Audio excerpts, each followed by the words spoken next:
অসভ্যতার একটা সীমা থাকে, গুন্ডামি সন্ত্রাসীর একটা সীমা থাকে, এরা সীমা ছাড়িয়ে গেছে। কাজে এখন আমাদের সকল নেতাকর্মী সবাইকে রুখে দাঁড়াতে হবে। 2024 সালের 7 জুলাই থেকে ছাত্ররা আন্দোলন শুরু করে, কোটা কিন্তু ছিল না, আমি বাতিল করে দিয়েছিলাম। অথচ সেই কোটা আন্দোলন আবার তারা শুরু করে, তাদের সাথে আলোচনা হয়, তাদের সব দাবি মেনে নেওয়া হয়। কিন্তু দুর্ভাগ্যের বিষয় যে একটা জিনিস আমি দেশবাসীকে বলবো একটু লক্ষ্য করতে, 7 জুলাই থেকে 14 জুলাই পর্যন্ত যখন ছাত্রছাত্রী আন্দোলন করে, সেই সময় তো আওয়ামী লীগ সরকার তাদের বিরুদ্ধে কোনো রকম ব্যবস্থা করেনি। তখন কি কেউ টিয়ার গ্যাসের শেল মেরেছিল, সাউন্ড গ্রেনেড মেরেছিল, লাঠিপেটা করেছিল? কিচ্ছু করেনি। তারাও আন্দোলন করছিল, পুলিশও তাদের পাহারা দিচ্ছিল, আমরাও তাদের সহযোগিতা করছিলাম। সারা রাত মেয়েরা রাস্তায়, মেয়েদের যাতে কোনো ক্ষতি না হয় বিশেষভাবে নিরাপত্তার ব্যবস্থা করেছিলাম। কিন্তু 15 জুলাই থেকে তারা যে হত্যাকাণ্ড শুরু করলো, পিটিয়ে পিটিয়ে পুলিশ হত্যা করা, পুলিশ বাড়িতে আগুন দেওয়া, লাশ ঝুলিয়ে রাখা, আওয়ামী লীগ এবং পুলিশের লাশ ঝুলিয়ে রাখা, এবং সে কি বিভৎসভাবে এই সমস্ত হত্যাকাণ্ডগুলি ঘটিয়েছে। একবার চিন্তা করে দেখুন তো, একবার ছবিগুলিতে তাকান তো, এটা কাদের কাজ? সম্পূর্ণ জঙ্গিদের কাজ শুরু করে দেয় তারা। মেট্রো রেলে আগুন, এক্সপ্রেসওয়েতে আগুন, ফ্লাইওভারে আগুন, হানি ফ্লাইওভারে আগুন, এবং একটার পর একটা বিভিন্ন প্রতিষ্ঠানে অগ্নিসংযোগ করা, চাপাতি, চাইনিজ কুড়াল, লাঠিসোঁটা, এইগুলি নিয়ে সব জায়গায় মব জাস্টিসের নামে ইউনূসের যে জঙ্গি বাহিনী, এই জঙ্গি বাহিনী সমানে তাণ্ডব চালাতে থাকে। চিফ জাস্টিস থেকে শুরু করে নির্বাচন কমিশন, মানবাধিকার কমিশন, পাবলিক সার্ভিস কমিশন, কেউই তো রেহাই পায়নি। সমস্ত জায়গায় এই সন্ত্রাসী গুন্ডামি এবং অস্ত্রধারীদের কি মব জাস্টিস? এখানে মব জাস্টিস কোথায়? ছাত্র নামধারী কিছু ইউনূসের সমন্বয়ক এবং ইউনূসের জঙ্গি বাহিনী, তারাই এই তাণ্ডব চালিয়ে রীতিমতো গণহত্যা করে। আজকে যদি আমি প্রশ্ন করি যে ইউনূস যে ক্ষমতায় এসেছে, সেটা তো সে নিজেই বলেছে এই আন্দোলনের কোনো লিডার ছিল না, কিছু ছিল না। মেটিকুলাস ডিজাইনের মাধ্যমে মাস্টার মাইন্ড দ্বারা আন্দোলন সংগঠিত করা, কোনো নেতা ছিল না। হ্যাঁ, এটা বাস্তবতা, আমরা দেখেছি তো। ছাত্র আন্দোলন করছে, তাদের নেতাটা কি? সেই নেতা তো খুঁজে পাওয়া যায়নি। নেতা পাওয়া গেল ডক্টর ইউনূসকে, যেটা সে নিজেই স্বীকার করলো সেপ্টেম্বর মাসে আমেরিকায় বিল ক্লিন্টন ফাউন্ডেশনের একটা অনুষ্ঠানে বলেই ফেললো যে ইনি এই ষড়যন্ত্রটা সে নিজে করেছে, তার মেটিকুলাসলি ডিজাইনড এবং মাস্টার মাইন্ড দ্বারা, এবং মাস্টার মাইন্ডকে সেখানে ডেকে পরিচয় করে দিলেই মানুষের কাছে স্পষ্ট হলো যে এটা ইউনূস তার ক্ষমতার লোভে এই কাণ্ডটা ঘটিয়েছে। কিন্তু আসল কাহিনী বের হলো এখন। আজকে আমার সেন্ট মার্টিন দ্বীপ নেই, আজকে সেখানে করিডোরের নামে আমাদের মিয়ানমার বর্ডার বাংলাদেশে অরক্ষিত, এবং পার্বত্য চট্টগ্রাম থেকে কক্সবাজার আমাদের সম্পূর্ণ অরক্ষিত অবস্থা হয়ে গেছে, যেখানে আমাদের স্বাধীনতা সার্বভৌমত্ব আজকে প্রশ্নের সম্মুখীন। কিন্তু জুলুম অত্যাচার কিন্তু থেমে নাই। এ পর্যন্ত হিসাব করে দেখেছি, আওয়ামী লীগ, মুক্তিযোদ্ধা 14 দল সহ 1,37,000 মানুষকে গ্রেপ্তার করেছে। হ্যাঁ, সামান্য কিছু কিছু হয়তো জামিন পেয়েছে, আবার তাদের মামলা দিয়েছে। বয়স্ক যারা হয়তো রাজনীতি থেকে অবসর নিয়েছে, তাদেরকেও তো ছাড়েনি। চলতে পারে না, হাঁটতে পারে না, তাদের ধরে নিয়ে আসা। সবথেকে জঘন্য কাজ হচ্ছে কোর্টে নেওয়ার সময় তাদের উপরে হামলা করা। অথচ সারা দেশে আমরা সার্বিকভাবে উন্নয়ন করেছি, রাস্তাঘাট, পুল, ব্রিজ থেকে শুরু করে প্রতিটি গ্রামকে শহরে রূপান্তর করে আমরা নাগরিক সুবিধা দিয়েছি। আওয়ামী লীগ তো মানুষকে দিয়েছে, আয় উপার্জন বাড়িয়েছি, সরকারি কর্মকর্তা কর্মচারীদের বেতন নানাবিধ সুবিধা আমরা বৃদ্ধি করে দিয়েছি, এবং সরকারি বেতনভোগ প্রত্যেকটা কর্মচারী, সেটা সামরিক অসামরিক সমস্ত প্রশাসন এবং যারা কাজ করে প্রত্যেকেরই যেন কর্মক্ষেত্রে তারা একটা স্বস্তির সাথে জীবন জীবিকা চালাতে পারে, পরিবার নিয়ে সচ্ছলভাবে চলতে পারে এবং দেশের উন্নয়নে কাজ করতে পারে। এবং তারা করেছেন কাজ, আমি এটা স্বীকার করব। প্রত্যেকেই আন্তরিকতার সাথে কাজ করেছে। সেখানে তো আমরা দলীয়করণ করতে যাইনি, সেখানে তো আমরা মানুষকে হয়রানি করতে যাইনি। আজকে ইউনূস সরকার আসার সাথে সাথে সে বেসরকারি কর্মকর্তা কর্মচারী হোক আর সরকারি হোক বা সামরিক হোক বা পুলিশ বাহিনী, কেউ তো রেহাই পাচ্ছে না। তাদেরকে অপমান করা, চাকরি থেকে বের করে দেওয়া, ওএসডি করা, তাদের উপর জুলুম অত্যাচার করা, তারপর আবার এক নতুন আইন করছে যেখানে কোনো ডিপার্টমেন্টাল কেস হবে না, তদন্ত হবে না, কিছু হবে না, চাকরি থেকে যেন বের করতে পারে। এই এই অধ্যাদেশটা তাদের কে করতে দিল? সরকারি চাকরির আইন, এটা তো পার্লামেন্টে করা। পার্লামেন্টে যে আইন করা সেটাকে তারা এক্সিকিউটিভ অর্ডার দিয়ে পরিবর্তন করে সংশোধনী এনে এইভাবে চাকরি খাবে আর এইভাবে নির্যাতন করবে। এই চাকরি এটা পাস করে তো তারা যে কোনো মানুষের চাকরি খেতে পারে।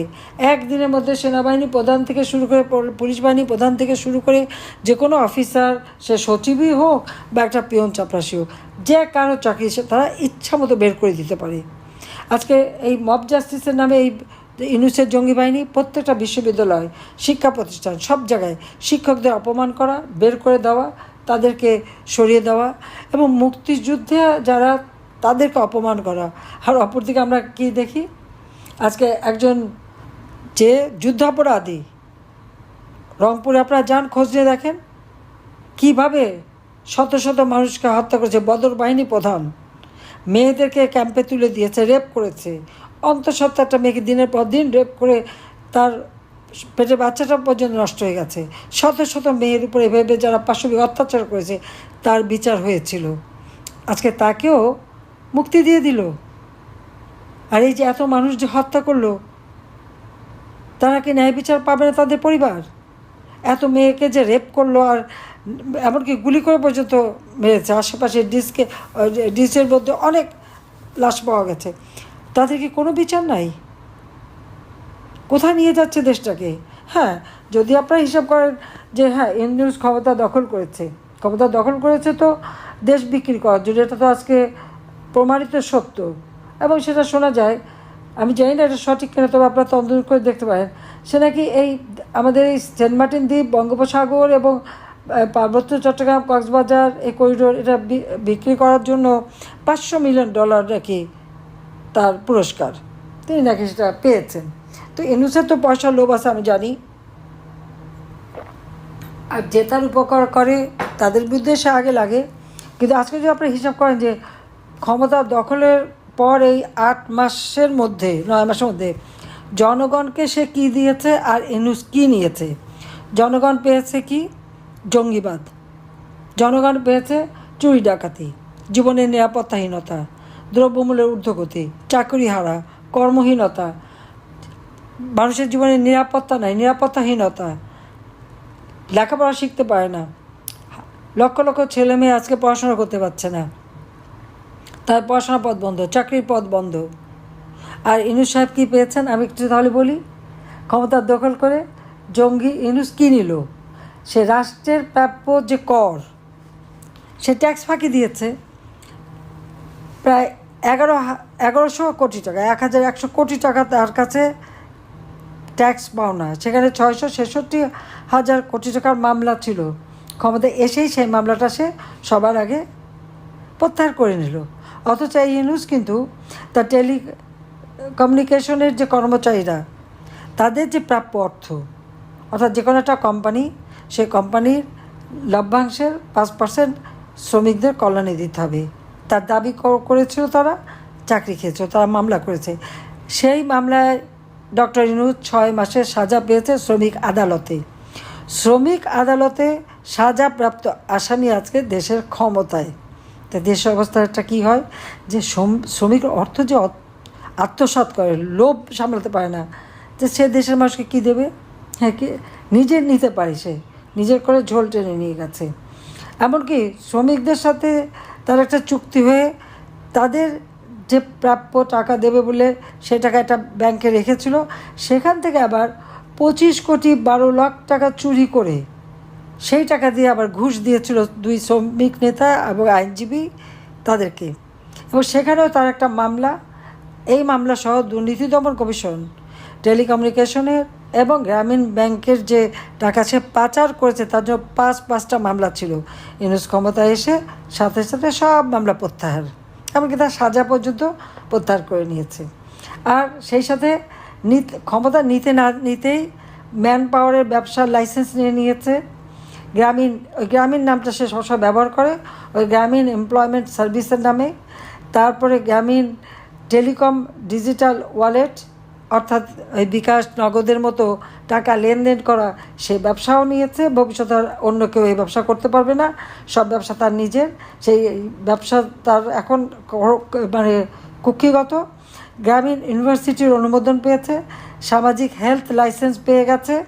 গ্রামীণ ব্যাংকের জনগণের যে অধিকার ছিল, কারণ এই ব্যাংকটা কিন্তু সরকারি টাকায় করা, এবং এই গ্রামীণ ব্যাংকে আমি 400 কোটি টাকা দিয়েছি, অথচ এখন সেই গ্রামীণ ব্যাংকের যে পাবলিক মানে শেয়ার, সেটাও সে এখন কেড়ে নিয়ে গেছে। এখন 95% তার নিজের আওতায় নিয়ে এসেছে। গ্রামীণ ব্যাংকের বোর্ডে যে সরকারি প্রতিনিধি 3 জন ছিল, সেখান থেকে কমিয়ে মাত্র 1 জন রেখেছে। সাথে সাথে দেখা গেল সে সেই নতুন ব্যবসা বাণিজ্য সেগুলি সে করে যাচ্ছে। গ্রামীণ এভিয়েশন নামে একটা কোম্পানি করারও পদক্ষেপ নিয়েছে। স্টার লিঙ্কের বাণিজ্য সেটাও সে করে ফেলেছে। গ্রামীণ ব্যাংকের 5 বছরের জন্য কর মওকুফ করেছে। আমার প্রশ্ন হচ্ছে, গ্রামীণ ব্যাংকের কর মওকুফ কেন করে? গ্রামীণ ব্যাংক থেকে যাদের ঋণ দেওয়া হয়, সেই ক্ষুদ্র ঋণ, তাদের কাছ থেকে তো মোটা অঙ্কের সুদ নেওয়া হয়। গরিব মানুষ ঋণ নিলে সুদ দেবে, আর সেই ব্যাংক ট্যাক্স দেবে না। ওই ট্যাক্সের টাকা তো গরিবের উন্নয়নের কাজে লাগে, দেশের উন্নয়নের কাজে লাগে। তাহলে সে টাকাটা কার পকেটে যাবে? সে টাকাও ইউনুস খাবে, ইউনুসের পকেটে যাবে। তা গ্রামীণ ব্যাংকে 5 বছরের জন্য কর মওকুফ করেছে। সমাজ কল্যাণ মন্ত্রণালয়ে সামাজিক নিরাপত্তা, আপনারা জানেন সব ডিজিটাল সিস্টেম, কিন্তু আমরা সামাজিক নিরাপত্তা যাদেরকে এই বয়স্ক ভাতা, বিধবা ভাতা, প্রতিবন্ধী ভাতা, দুস্থ মুক্তিযোদ্ধাদের ভাতা আমরা যা দিই, এটা কিন্তু ডিজিটাল পদ্ধতিতে তাদের কাছে মোবাইল ফোনের মাধ্যমে চলে যায়, আর যারা বয়োবৃদ্ধ তাদের পোস্ট অফিসে চলে যায়। সেখান থেকে সে 700 কোটি টাকার তহবিল, সেটাও গ্রামীণ কল্যাণ ট্রাস্টের মধ্যে নিয়েছে। আর সেখানে যাওয়া মানে কি, ওই গরিব মানুষটা আর পাবে না। এমনকি 2024 সালে আমি যে বাজেট দিয়ে এসেছিলাম, 7,97,000 কোটি টাকার বাজেট, সেই বাজেটের এই যে টাকাগুলি ছিল, সামাজিক নিরাপত্তার টাকা, ছেলে মেয়েদের বৃত্তির টাকা এবং কর্মসংস্থানের টাকা, সব কিন্তু মেরে দিয়েছে। কোথায় গেল সে টাকা? সেই হিসাবটা কে দেবে? আজকে রাষ্ট্রযন্ত্রের প্রশাসনে প্রতিটি গুরুত্বপূর্ণ স্থানে সেখানে ইউনূসের আত্মীয় স্বজন আর জামাতের ক্যাডারদের বসানো হচ্ছে। অর্থাৎ সেখানে মানুষ আর সেবা পাবে না। এবং গ্রামীণ নাম ব্যবহার করে অর্থ আত্মসাৎ করার যে সুযোগ, সেই সুযোগ পুরোপুরি সে সদ্ব্যবহার করছে। এবং শেয়ার মার্কেটের 90,000 কোটি টাকা, ওই টাকা মানি লন্ডারিং করে দিয়ে দিয়েছে। আজকে যারা ক্ষুদ্র বিনিয়োগকারী তারা নিঃস্ব হয়ে গেছে। শেয়ার মার্কেটের এখন কফিন নিয়ে তারা আন্দোলন করেছে। এবং ব্যবসায়ীরা, আজকে তো ব্যবসায়ীরা ব্যবসা করতে পারছে না, তারা দিশেহারা। এবং শুধু তাই নেই, সমস্ত ব্যবসা তো এখন আস্তে আস্তে ইউনূস করালগত করে দিচ্ছে। ব্যাংক, তারা 18টা ব্যাংকের নির্দেশ দিয়েছে তারা ডিভিডেন্ড দিতে পারবে না। কেন পারবে না? মানুষের টাকা সেখানে, মানুষকে তো ডিভিডেন্ড দিতেই হবে, তাহলে মানুষগুলি চলবে কী করে? ব্যাঙ্কগুলি তো বসে যাবে। সমস্ত ব্যাঙ্কগুলি যে অচল করে দিচ্ছে। কেন? শুধু নাকি গ্রামীণ ব্যাংকই থাকবে। ওই গ্রামীণ ব্যাংক মানে ইউনূসের পকেটে টাকা, গরিবের রক্ত চুষে খেয়েছে এবং সমস্ত মানুষের ব্যবসা বাণিজ্য সব শেষ করে দেওয়ার পরিকল্পনা সে নিয়েছে। কারণ ব্যবসায়ীরা আজকে দিশার, আপনারা নিশ্চয়ই দেখেছেন যে তারা এত ক্ষুব্ধ হয়ে গেছে। কই আওয়ামী লীগ সরকার আমলে ব্যবসায়ীদের, সে যে দলই হোক, বিএনপির ব্যবসায়ী ছিল, আরও সব জায়গায় ছিল, আমরা তো তাদেরকে কখনো ডিস্টার্ব করিনি। আবার গাল ভরে বলে আমরা এত টাকা পকে মাপ কি পরিশোধ করেছি। পরিশোধ তো করতেই হবে।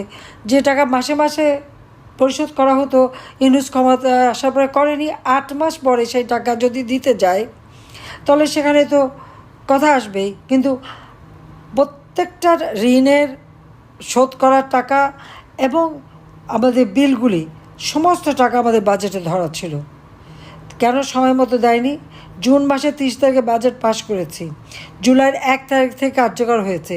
ইউনূসের এই চক্রান্তের ফলে 5 তারিখে আমরা সরে এসেছি। ক্ষমতা দখল করার পরে সে কেন এই 8 মাসের সমস্ত টাকা মাসে মাসে যেটা দেয়নি, কেন সেই জবাব দিয়ে আগে দিক, তারপরে তার জন্য ফলাও করে কথা বলে। সরকারি চাকরি আইন সংশোধনের নামে চাকরিজীবীদের সমস্ত চাকরি আজকে অনিশ্চয়তার দিকে ঠেলে দিয়েছে। ইউনূসের যা নেবার তা সে নিয়ে নিয়েছে এবং তার সাথে তার চেলা চামুন্ডারা শত কোটি টাকা বানিয়ে ফেলেছে, যার 100 কোটি 1000 টাকাও পকেটে ছিল না। এখন নাকি তারা 1000 কোটি টাকা বানাবে। একটা দল করেছে, সেই দল কি এনসিপি।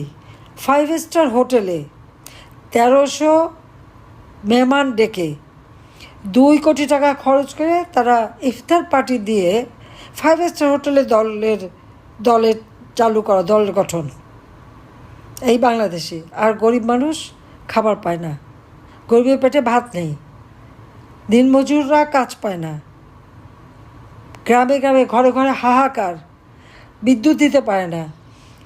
আওয়ামী লীগ তো 100 ভাগ বিদ্যুৎ দিয়েছিল, আজকে বিদ্যুৎ আর যায় না, কখন আসবে সে আশায় বসে থাকে। কেন এই অবস্থাটা হবে, সেটা তো আমার প্রশ্ন। অথচ ইউনূসের অর্থ তার 3 ব্যাংকে, এই 2023 সালের হিসাব, 3 ব্যাংকেই তো 118 কোটি টাকা। এর বাইরে তো ইউনূস ফাউন্ডেশন, তারপরে কি প্রফেসর ইউনূস ফাউন্ডেশন, পারিবারিক ট্রাস্ট, অমক সমক, বিশাল বিশাল অঙ্কের টাকা। শুধু তাই না, এটাও শোনা যাচ্ছে, আমার মনে হয় যারা বিদেশে আছেন, দেশে আছেন, যারা তদন্ত করেন বা বিএফআইও তদন্ত করতে পারে, অত যারা তদন্ত করে থাকেন, আমাদের বিরুদ্ধে তো দুর্নীতির আর মানুষ খুনের মামলার সীমা নাই। তো আমেরিকায় গ্রামীণ আমেরিকান ব্যাংক, তার বিভিন্ন শাখা, সেখানে নাকি $10 বিলিয়ন তার বিনিয়োগ। আর ফ্রান্সে নাকি $2 বিলিয়ন বিনিয়োগ। অবশ্য ফ্রান্সে তার খুব দামি ফ্ল্যাট আছে, সেখানে যে তিনি থাকেন এটাও আমি জানি। এবং আমেরিকা, ল্যাটিন আমেরিকা এবং আমেরিকার বিভিন্ন দেশে তো তার প্রচুর অর্থ। তাছাড়া বিভিন্ন দেশে তিনি কি সামাজিক ব্যবসা নামে মেলা টাকা ঢালে। আমার প্রশ্ন, তা সে যা বাংলাদেশে ক্ষমতা এসে বসলো, বাংলাদেশে কোনো দিন সে 1 পয়সা বিনিয়োগ করেছে? এই গ্রামীণ ব্যাংকে সে 1 টাকাও বিনিয়োগ করেছে? করে নাই। কিন্তু বিদেশে আছে, খাবেটা কে? বাংলাদেশের মানুষকে বঞ্চিত করে, শোষণ করে, গরিবের রক্ত চুষে খেয়ে সে টাকা বানিয়েছে। আজকে যদি গ্রামীণ ব্যাংকের ট্যাক্স দিতে না হয়, সে যদি নিজে ট্যাক্স না দেয়, অন্যের উপরে সে ট্যাক্স ধার্য করে কেন? কেন করবে, কীভাবে করবে? আর যদি ইউনূস যদি গ্রামীণ ব্যাংকের ট্যাক্স মাফ করে, তাহলে যে ক্ষুদ্র ঋণ যারা নিয়েছে, সেই ঋণ গ্রহীতারা, তাদের ঋণ কেন মাফ করবে না? ইউনূস তো গ্রামীণ ব্যাংকের টাকা, তার বাপের কোম্পানি, সেখানে লোন দিয়ে একেবারে লোন শুধু না, সুদ সহ মাফ করে দিল। ইউনূস কি কোনোদিন কোনো গরিবের ঋণ দিয়ে তার ঋণ মাফ করেছে, সুদ মাফ করেছে? তা তো করে নাই। বাপেরটা তো ঠিকই করলো, কারণ ওই কোম্পানি, প্যাকেজেস কর্পোরেশন কোম্পানিতে তো তার নিজস্ব ভাগ আছে। সেই জন্যই সে যে ব্যাংকের থেকে ক্ষুদ্র ঋণ দেওয়ার কথা, সেই ঋণ দিয়েছে। এবং তার সাথে জুটেছে যারা, সবাই কিন্তু বিদেশি। ইউনূসের যে ক্যাবিনেট, অবৈধভাবে ক্ষমতা দখল, যে পদ আছে ওই পদ সাংবিধানিক না, ওই পদের কোনো ভিত্তি নাই। আর সেইখানে সে যে কজনটা আছে আপনারা দেখেন, তারা বিভিন্ন বিদেশের, সব বিদেশেরই কিন্তু তারা নাগরিক, একটাও দেশের না। অর্থাৎ টাকা পয়সা বানিয়ে পাচার করে যাচ্ছে আর দেশ বেচে খাচ্ছে। কাজেই আজকে আওয়ামী লীগ ক্ষমতা থেকে যে উন্নয়নটা করেছিল, বিশ্বের কাছে বাংলাদেশ উন্নয়নের রোল মডেল, আজকে সেই সুনামটা চলে গেছে। বাংলাদেশ এখন জঙ্গির দেশ, সন্ত্রাসী দেশ। এমনকি আপনারা দেখেন, মুক্তিযুদ্ধে যারা শহীদ হয়েছে তাদের কথা ভুলে গেছে। শহীদের 30 লক্ষ শহীদের রক্তের বিনিময়ে স্বাধীনতা, তাদের প্রতি কোনো সম্মান নাই। মহেশখালী মাতার বাড়ি, জাপানের বিশাল অঙ্কের বিনিয়োগ, সেখানে বিদ্যুৎ কেন্দ্র, সেখানে আমরা আরও অন্যান্য বিভিন্ন প্রতিষ্ঠান তৈরি করা, বিশেষ অর্থনৈতিক অঞ্চল করে দেওয়া, এবং সেটাকে চমৎকারভাবে দ্বীপটাকে আমরা উন্নয়ন করে দেবো। সেখানে ডিপ সি পোর্ট তৈরি হচ্ছে, সেটারও কাজ শুরু হয়ে গেছে। আমার করা কাজগুলি, সেইগুলিকে নাকি আবার, যে কাজগুলো অলরেডি চলমান, সে চলমান কাজে নাকি আবার ইউনূস স্বপ্ন দেখে। তার এক মুখপাত্র আছে, তার এক মাইক আছে, সেই মাইক বলল পাতার বাড়িকে সিঙ্গাপুর বানাবে, ইউনূস স্বপ্ন দেখেছে। ও তো স্বপ্ন দেখছে কেবল, আর আমি তো তার আগে কাজ শুরু করে দিয়েছি। লজ্জা করে না? যেখানে আমাদের নাম নিশানা মুছে ফেলে, যারা বঙ্গবন্ধুরকে অপমান করে, 32 নম্বর ভেঙে ফেলে এবং আমাদের কোনো কিছু তো নেই, শুধু 32 নম্বর ভেঙে আগুন দিয়ে জ্বালিয়ে দিয়েছে। ওই স্মৃতিটুকু নিয়ে তো আমরা 2 বোন বেঁচে ছিলাম। যখনই মন খারাপ লাগতো ওখানে যে বসতাম, মনে হতো বাবা মায়ের স্নেহের পরশ পাচ্ছি। আজকে সেটুকু কেড়ে নিয়ে গেল। আওয়ামী লীগের নেতাকর্মী সে ইউনিয়ন, উপজেলা, জেলা পর্যায় পর্যন্ত কারো তো ঘরবাড়ি কিচ্ছু রাখেনি, ব্যবসা প্রতিষ্ঠান রাখেনি। ব্যবসা প্রতিষ্ঠান, ইন্ডাস্ট্রি, হোটেল, এমনকি কোভিড হসপিটাল পর্যন্ত তারা জ্বালিয়েছে, ভেঙে শেষ করে দিয়েছে। প্রায় 1 কোটি স্থাপনা আগুন দিয়ে জ্বালিয়েছে। তার 99 ভাগের বেশি হলো আওয়ামী লীগের নেতাকর্মীদের। নিঃস্ব করে দিয়েছে আমাদের নেতাকর্মীকে, সরবরাহ করে দিচ্ছে। কেন? আওয়ামী লীগের অপরাধটা কী? আওয়ামী লীগ কী দোষটা করেছে? আমি দেশবাসীকেই জিজ্ঞাসা করি, বিশ্ববাসীকে বলি যে আজকে কে ক্ষমতা এসেছে? আওয়ামী লীগ এদেশের স্বাধীনতা এনে দিয়েছে। আওয়ামী লীগ এদেশের অর্থনৈতিক মুক্তি এনে দিয়েছে। আওয়ামী লীগ বাংলাদেশকে উন্নয়নশীল দেশের মর্যাদা উন্নীত করেছে, দারিদ্র্য বিমোচন করেছে, কর্মসংস্থানের ব্যবস্থা করেছে, বেকার যুবকদের কর্মসংস্থানের ব্যবস্থা করে দিয়েছি। কর্মসংস্থান ব্যাংকের মাধ্যমে যে কোনো যুবক বিনা জামানতে ঋণ নিয়ে ব্যবসা করতে পারে সেই ব্যবস্থা করে দিয়েছি। কোম্পানি আইন পরিবর্তন করে এক ব্যক্তি কোম্পানি করতে পারে সেই সুযোগ সৃষ্টি করে দিয়েছি। ডিজিটাল ট্রেনিং, কারিগরি ট্রেনিং, শিক্ষা ব্যবস্থা সবই তো আমরা করে দিয়েছি। কোন কাজটা করিনি? মাত্র 15 বছরের মধ্যে একটা দেশকে বদলে দিয়েছে। সারা বিশ্বের কাছে বাংলাদেশ উন্নয়নের বিস্ময়। আজকে সব ধ্বংস করে দিল, সব ধ্বংস করে দিল। আর এখন যুদ্ধাপরাধী, খুনি, তাদের সাথে সখ্যতা, তাদের নিয়ে চলাফেরা। যুদ্ধ অপরাধীরা হয়ে গেছে এখন ক্ষমতাসীন, খুনিরা হয়ে গেছে ক্ষমতাসীন। সমস্ত খুনি, জঙ্গি। আজকে জাপান গেল ইউনূস কোন মুখে? হলি আর্টিজানে, যেখানে জাপানিজ কনসালটেন্ট কয়েকজন জাপানিজকে হত্যা করেছিল, সেই খুনিদেরকে আমি বিচার করেছিলাম, জেলে ছিল। ইউনূস তো তাদের মুক্তি দিয়েছে। জাপান সরকারের কাছে এই কথাটা পৌঁছে দেওয়া উচিত যে এই লোকটা তোমাদের হত্যাকারীকে সমস্ত তাদেরকে মুক্তি দিয়ে দিয়েছে। আর জেল ভরেছে আওয়ামী লীগের নেতাকর্মী, বয়োবৃদ্ধ সবাইকে। আর কোর্টে নেওয়ার সময় তাদের গায়ে হাত তোলে। অসভ্যতার একটা সীমা থাকে, গুন্ডামি সন্ত্রাসীর একটা সীমা থাকে। এরা সীমা ছাড়িয়ে গেছে। কাজে এখন আমাদের সকল নেতাকর্মী সবাইকে রুখে দাঁড়াতে হবে এবং এর প্রতিকার করতে হবে। জনতার পাশে দাঁড়াতে হবে, জনগণের কাছে যেতে হবে। আমরা যে উন্নয়ন করেছি জনগণের জন্য, আমরা তাদের জীবনে শান্তি দিয়েছিলাম, নিরাপত্তা দিয়েছি, কর্মসংস্থানের ব্যবস্থা করেছি, আর্থিক সচ্ছলতা দিয়েছি, ঘরে ঘরে বিদ্যুৎ দিয়েছি, যোগাযোগ ব্যবস্থা উন্নতি করেছি, তাদের অর্থ উপার্জনের সক্ষমতা বাড়িয়েছি। সেই কথাগুলি জনগণকে মনে করিয়ে দিয়ে আজকে যে দুর্বৃত্তপরায়ণতা, আজকে যে ঘরে ঘরে ডাকাতি, চুরি, মানুষের নিরাপত্তা নাই, আজকে মানুষের কর্মসংস্থান ব্যবস্থা নাই, শিশু নারী প্রতিনিয়ত ধর্ষণ হচ্ছে, কেউ কোনো নিউজ দিতে পারবে না। সাংবাদিক হত্যা, আইনজীবী হত্যা, জনগণকে নির্বিচারে হত্যা, এ তো প্রতিনিয়ত চলছে।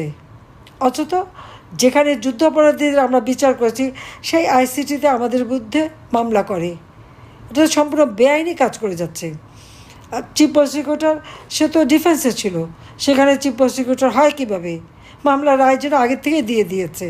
কাজে এদেরকে ক্ষমতা থেকে হটিয়ে বাংলাদেশের মানুষকে জঙ্গিমুক্ত করতে হবে, সন্ত্রাসমুক্ত করতে হবে, মানুষের জীবনে শান্তি নিরাপত্তা দিতে হবে।